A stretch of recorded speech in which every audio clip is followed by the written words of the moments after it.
All right, it's the middle of the week. Let's go. Let's get near the end of this. Well, actually, I'm not ready to be done this week because I'm currently on vacation.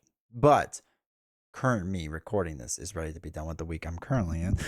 Anyway, so we're on basic cards still for Star-Lord. We're getting near the end of the pack. I think we'll be at the end by the end of this week if I did my math right, which I never do. So anyway, I'm excited for these cards because one was a card that like I swear I was taking crazy pills. I said the card was bad at the time. I still think the card is bad. And at the time, everyone was like, no, this is actually an amazing card. It's amazingly good. It's phenomenal. And now I don't think anyone plays it anymore. So either they still play it and they're in silence, or I was right and it's not that great of a card. And I wasn't taking crazy pills. I don't know. Y'all have to let me know. And the other one's a really good card. The other one's a really good card, and we'll get into that in a second. So let's go over and check out these two cards. First things first, go sign up for the podcast, right? Go subscribe to whatever your favorite podcast platform it is. I should be on it. Go subscribe, turn on notifications, listen to the podcast, listen to this on podcast.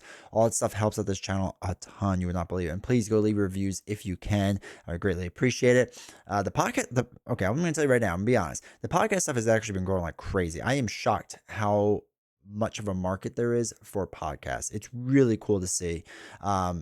A lot of people I talked about for a long time, they wanted me to do podcasts. They wanted more content in podcast format, and I didn't believe them. Well, I should have believed them. Turns out they were 100% right. So thank you for everyone that's done that. And if you also want to support this channel, consider becoming a member of the YouTube channel. If it doesn't work on your phone, check it out on a computer browser. Scroll down, hit the join button. It starts at 99 cents. A bunch of you have been signing up 99 cents. I really do appreciate it. So thank you to everyone that's done that. It means a lot. But doing so helps support this channel, helps us grow and expand and do other things and do cool things and whatnot. And it's just really appreciated. So, all right. Now, I know I just praised you all for talking about podcasts and how you all knew what you were talking about with podcasts. This card, Sit, C-I-T-T, I don't know how you call it. Doesn't matter because I never play it because it's not a good card. I still to this day remember when this card was announced, and even early on, people were putting in decks. They're like, no, it's actually an amazing card. And I still don't see it to this day. And here's your opportunity. Here's your opportunity to tell D20 how wrong he is about something, because maybe this is something I'm really wrong about. I'm just missing something. So Sit, we'll just call it Sit. I don't know if that's the right way to do it. It's a basic card. This is the Star-Lord pack still. Basic support, 2-cost vehicle. Hero action, exhaust Sit, and spend 2 resources of any type to ready a guardian character. I can't picture a world where this makes sense. Like, I really can't. 2 costs to just get the card out there, and then I have to exhaust the card and pay another 2 resource every single time to ready another guardian character. Now that we've seen them, I mean, maybe you can make the argument maybe with Venom, right? Who likes to ready a lot and whatnot, but not even Venom. No, I guess you could. No, because I think his pistols exhaust too. Maybe Drax is the argument that you could do. Like, Drax can swing for a decent amount at certain times, so maybe that's the argument for it.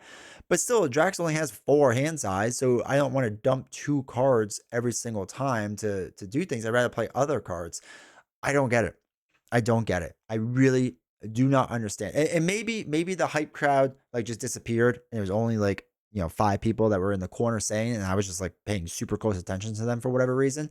And maybe all of you will be like, no, this was always a bad card. Like, D20, I'm on your team. I understand this. But if you are a true believer in this card and you think this is a great card, I honestly do want to hear from you because I am genuinely curious. Because we know readying is really strong, right? Readying is really strong. I just don't get how for that cost it can be that strong, right? Maybe you can make the argument that you like build out your hero super much and then you like ready up a bunch throughout the entire game, but that still seems expensive doing it for 2. So then you need resource generators on top of it to do it. And Guardians don't have basic resource generators, right? Like the Avengers had Queen Carrier and whatnot.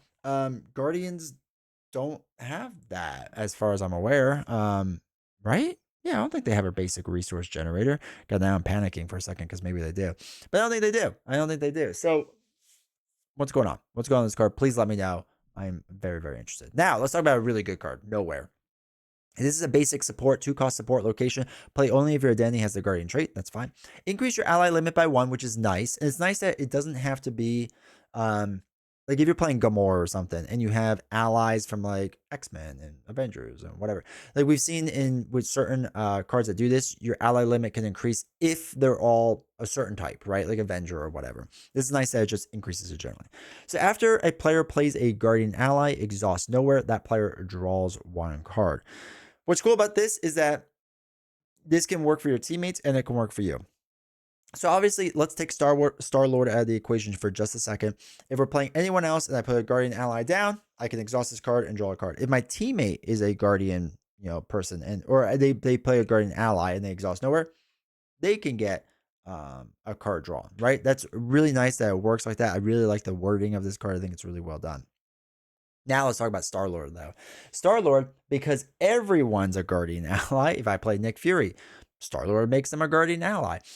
So even though they went into play as like Shield or whatever Nick Fury is, he becomes a Guardian ally. So thus I can respond to it and exhaust nowhere and draw a card. Like this card is bonkers strong with Star-Lord. I mean, it's good with everyone, but it's bonkers with Star-Lord. This is a must-have. Actually, I think I put this card in basically every single Guardian deck at this point.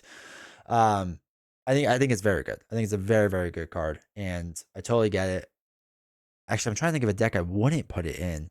And like, I guess if I wasn't running any allies that were Guardian, that's the only way. But like, I run so many allies. Like, and I get some people don't like, they like really either event focused or upgrade focused or whatever, so they don't run like multiple allies. So I get the argument for that then for sure. But yeah, past that, just this is just a really good card. It's a really, really good card. So anyway, big fan of this card, but let me know about Sit. And while you're letting me know about how wrong I am about Sit and possibly Nowhere, I don't think anyone's gonna disagree with me in Nowhere, right? No one honestly thinks Nowhere's a bad card, right? Maybe. I don't know. Let me know if you do. But while you're going down there, make sure to the like button, hit subscribe, turn on notifications, all that stuff. I really appreciate it. And I will see you all tomorrow.